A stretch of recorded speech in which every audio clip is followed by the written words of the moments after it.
CM Revanth Delhi పర్యటనపై fire అయ్యారు BRS నేత హరీష్ రావు. 42వసారి రేవంత్ ఢిల్లీకి వెళ్లినా తెలంగాణకు ఒరిగిందేహీ లేదన్నారు. ఉపాధి హామీ పని దినాలు సగం తగ్గాయని విమర్శించారు.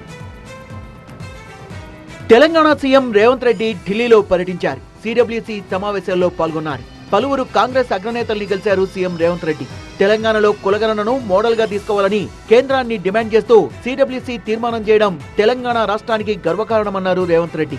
దేశానికే తెలంగాణ రోల్ మోడల్ గా నిలవడం ఆనందంగా ఉందన్నారు ఆయన. మరోవైపు సీఎం ఢిల్లీ టూర్ పై విమర్శలు గుప్పించారు బీఆర్ఎస్ నేత హరీష్ రావు. సీఎం రేవంత్ రెడ్డి 42 సార్లు ఢిల్లీకి వెళ్లినా ఉపాధి పని దినాలు సగం తగ్గాయంటూ విమర్శించారు. విషయం తెలిసినా ఆయన మౌనంగా ఉన్నారని మండిపడ్డారు.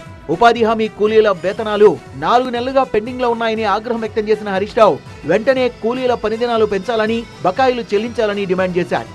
బీఆర్ఎస్ వ్యాఖ్యలపై కాంగ్రెస్ నేతలు మండిపడ్డారు. ప్రతిసారి సీఎం హస్తిన పర్యటనపై విమర్శలు చేయడం తగదన్నారు. మరోవైపు ఇప్పటికే తన ఢిల్లీ పర్యటనలపై క్లారిటీ ఇచ్చారు సీఎం రేవంత్ రెడ్డి. 100 సార్లు కాదు 1000 సార్లు ఢిల్లీకి వెళ్తానన్నారు. రాష్ట్ర ప్రయోజనాల కోసం ఎన్నిసార్లైనా ఢిల్లీకి వెళ్తానని, కేంద్ర మంత్రుల్ని కలుస్తానని అన్నారు సీఎం రేవంత్ రెడ్డి.